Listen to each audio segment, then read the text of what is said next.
உணர்வோடும் உயிரோடும் கலந்துவிட்ட எனது அருமை எல்ஐசி சொந்தங்களே, எனது அருமை முகவ நண்பர்களே, உங்கள் அத்தனை பேருக்கும் இனிய மாலை வணக்கம்.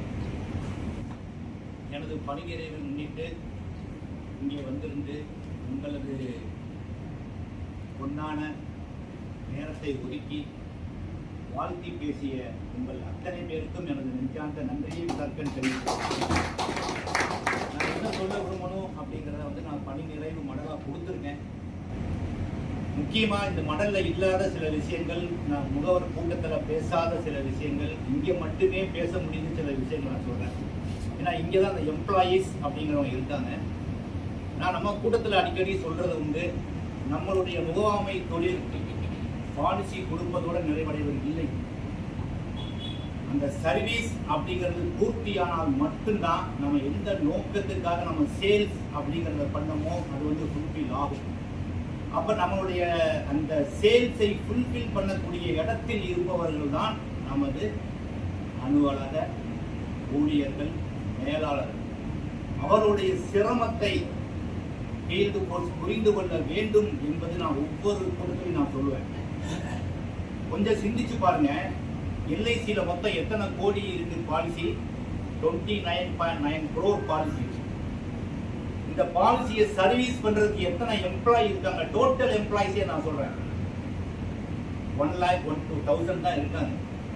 அப்ப ஒரு எம்ப்ளாயி பாத்தீங்கன்னா கிட்டத்தட்ட 2,600 பாலிசிக்கு சேவை செய்யக்கூடிய ஒரு இக்கட்டான கட்டத்தில் அவங்க இருக்காங்க. எத்தனை முகவர் இருக்கும்? நியர்லி 12 lakh முகவர் இருக்கும். அதை கணக்கு எடுத்துட்டா ஒரு முகவர் சராசரியா 242 பாலிசிக்கு சர்வீஸ் பண்ணக்கூடிய கட்டாயத்தில் இருக்காங்க. அப்போ ஒரு முகவர் 242 சர்வீஸ் பண்ணக்கூடிய நிலைமையில இருக்காங்க. ஒரு எம்ப்ளாயி 2,600 பாலிசிக்கு சர்வீஸ் பண்ணக்கூடிய இக்கட்டில் இருக்காங்க. அப்ப அவங்களுக்கு எவ்வளவு பிரஷர் இருக்கும் அப்படிங்கிறத நாம் புரிந்து செயல்பட வேண்டும் என்பதை நான் எல்லா கூட்டத்திலையும் சொல்லிக் கொண்டிருக்கிறேன் உங்கள் சார்பாக. அப்போதுதான் உங்கள் பணிக்கிறதுக்கு நம்ம எந்த நோக்கத்துக்காக வணிகம் கொடுத்தோமோ அது குறிப்பில்லாம நம்ம கஸ்டமர் சாட்டிஸ்ஃபை ஆவாரு, அவர் திருப்பி ரெஃபரல் கொடுப்பாரு, திருப்பி நமக்கு பிசினஸ் கிடைக்கும். ஆகவே உங்களுக்கு சேவைக்கு எனது நெஞ்சார்ந்த நன்றியை மனிதா மேடம் ஆகட்டும், சஞ்சய் ஆகட்டும், பிரசன்னா ஆகட்டும், அனைத்து எம்ப்ளாயிஸும் என் மீது தீராத அன்பும் பாசமும் கொண்டவர்.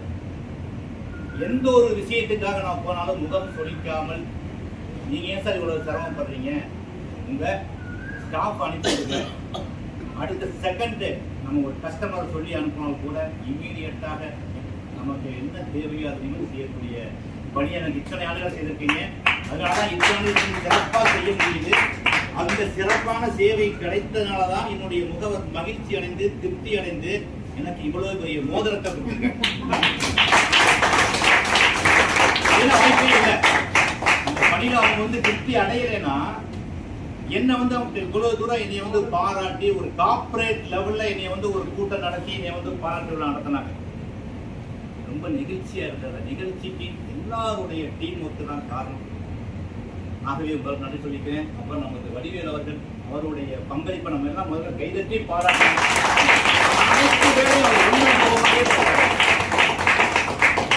விருந்து கொடுப்பதாகட்டும், இல்லை ஒரு விழா ஆகட்டும், இல்லை ஒரு விளையாட்டாகட்டும், எதா இருந்தாலும் எதை பற்றியும் கவலைப்படாமல் நமக்கு என்ன அஜெண்டா, யாரு பாராட்டுறாங்க, யாரு தூத்துறாங்க, அதுக்கெல்லாம் கவலைப்படுறதே இல்லை. என் பணி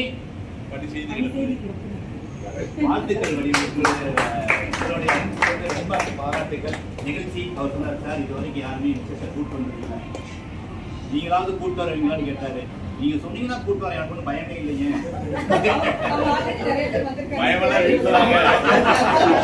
நான் வெளியே போறீங்க, வீட்டுல இல்லைங்க, ஒன்றும் பிரச்சனை இல்லை, நீங்க சொன்னீங்கன்னா கூட்டு வர அப்படின்னா உடனே போன் அடித்து கடத்தை கூப்பிட்டு அவங்களும் உடனே ஒத்துக்கொண்டு வடிவேல் கூட்டினால ஒத்துக்கிட்டாங்க. நான் கூப்பிட்டா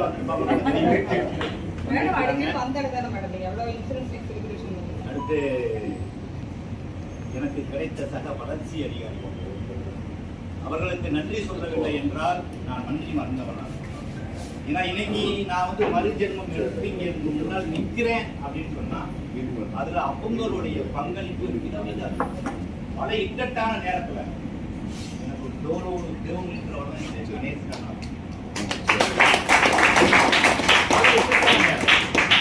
என்ன செய்வது என்று தெரியாத நேரம். நம்ம நல்லா இருக்கும்போது ஒரு 10,000 பேர் வர்றது முக்கியம் கிடையாதுங்க. நம்ம சிரமப்படும் போது ஒருவர் வந்தால் அதுதான்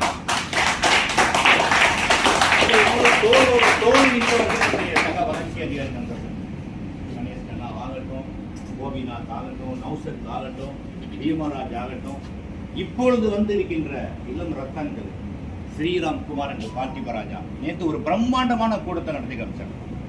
எந்த டெவலப்மெண்ட் ஆஃபீஸருக்கு அந்த பாக்கியம் கிடைக்கிறது. எனக்கு ரொம்ப பிரம்மாண்டமா அப்படியே கிரீடம்லாம் வைத்து இன்னும் ஒரு மகாராஜா வாங்கி இந்த மகாராணி மட்டும் அவங்க கூப்பிடல, இன்னும் கிராண்டா இருக்கு. ரொம்ப நிகழ்ச்சி. நண்பர்கள் அனைவருக்கும் எனது நெஞ்சார்ந்த நன்றியை தெரிவித்துக் கொள்கிறேன். நம்முடைய சீஃப் மேனேஜர் சார் வந்து எனக்கு சீஃப் மேனேஜரை விட அவர் ஒரு பிரதர் தான். இந்த அளவுக்கு எனக்கு ஆக்கமும் ஊக்கமும் கொடுத்து எனக்கு வந்து எப்போதுமே ஒரு மோட்டிவேஷன் வந்து கொடுத்துட்டே இருப்பாங்க சார். சார்ட்டு நான் நிறைய கற்றுக்கேன். சீட்டை அனலைஸ் பண்ணணும், என்னென்ன பாயிண்ட் அதில் இருக்குது, அதை எப்படி ப்ரெசென்ட் பண்ணணும். அவருடைய பிபிடிக்காக நான் வந்து கடன் வாங்கியிருக்கேன். நீங்களும் வந்து எந்த இது இல்லாமல் அப்படியே கொடுத்துருக்கீங்க. கார்பரேட்லாம் கேட்காம அதுக்கு உங்களது இந்த பல்வேறு பணியை விட்டுட்டு இங்கே வந்து அதே கரெக்டான டயத்துக்கு வந்து எனக்கு இவ்வளவு பெரிய ஒரு நிகழ்ச்சி நடத்தி கொடுத்த உங்களுக்கு நன்றி தெரிவித்துக்கிறேன். சார் நரசிம்மன் சாரை பற்றி நான் சொல்ல வேண்டியதே இல்லை. எங்க ஃபேமிலியோட ஒர்க் பண்ணிட்டாரு. நான் மட்டும்தான் பாக்கி இருந்தேன். என்னோட கடைசி ஒரு வாரம் ரமேஷோட ஒர்க் பண்ணிட்டாரு, சீலோட ஒர்க் பண்ணிட்டாரு, பேட்டோடையும் ஒர்க் பண்ணிட்டாரு. நம்மளோட ஏற்கனவே ஒர்க் பண்ணிட்டாரு. ஆமா, நம்மளோட ஏற்கனவே ஒர்க் பண்ணிட்டாரு. ஆமா, ஒர்க் பண்ணிட்டாரு. இந்த நாச்சி பிஎம்ஆ வந்து இப்போ இருக்கிறாரு. அடுத்து வந்து நான் நன்றி சொல்ல வேண்டியவர்கள் எனது உயிராக இருக்கக்கூடிய முகவன் நண்பர்கள். நம்ம டீம் மட்டும் சொல்ல, எல்ஐசி முகவன் நண்பர்கள். அவர்கள் இல்லை என்றால் எல்லா அமைப்பு கூட்டத்திலேயே நான் பேசியிருக்கிறேன். தமிழ்நாடு ஃபுல்லா என்டையர் தமிழ்நாடு நான் பேசியிருக்கிறேன். இனி பேச இருக்கிறேன். இப்ப இதுவரை வந்ததெல்லாம் ஒரு ட்ரையல் மட்டும்தான். டீசர் இனிமேதான் மெயின் பிக்சர் வரும்போது மதிய ஆயுதம் ட்ரைனிங் சென்டர் என்று நான் வந்து துவங்குறேன். இதுவரை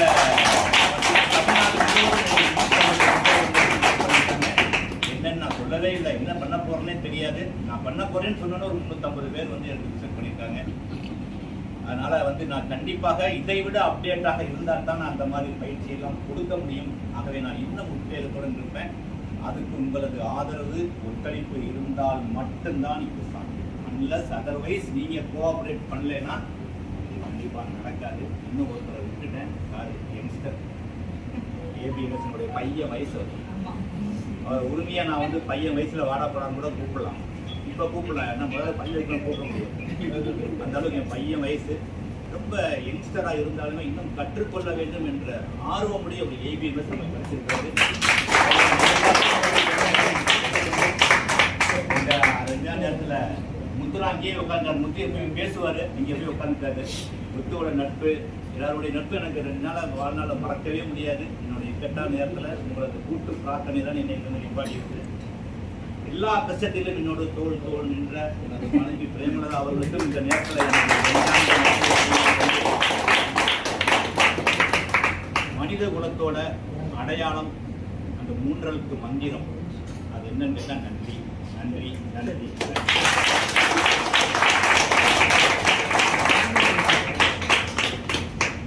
ஏற்பது நம்ம மதிசார் அவர்களுக்கு நன்றி தெரிவிச்சிருக்கிறேன். ஏன்னா சொல்லும் போது எல்லாத்தையும் பற்றியும் சொன்னார். முகவர்கள் ஆகட்டும், வளர்ச்சி அதிகாரிகள் ஆகட்டும், நம்ம எம்ப்ளாயி பற்றி எங்களுக்கு சொல்லும்போது உண்மையாகவே நான் ரொம்ப பூரி கிடந்தேன். ஏன்னா ஆஃபீஸை பற்றி சொல்லும்போது சரி இந்த அளவுக்கு ஒத்துழைப்பு கொடுத்து இந்த அளவுக்கு நம்மளை கொண்டு வந்துருக்குறாங்க, அவங்களோட கஷ்டத்தையும் தெரிஞ்சுக்கணும் அப்படின்னு சொல்லும்போது உண்மையாகவே ரொம்ப சந்தோஷப்பட்டேன். ஏன்னா யாருமே இது மாதிரி பேசுனது இல்லை. எல்லா கூட்டத்திலையும் சொல்கிறாங்க இல்லை, யாருமே இது மாதிரி எவ்வளவோ பிரிவு உபச்சாரங்களாக வந்திருக்கு, மற்ற டிரான்ஸ்ஃபர் எல்லாமே வந்திருக்கு. அது மாதிரி யாரும் சொன்னதில்லை.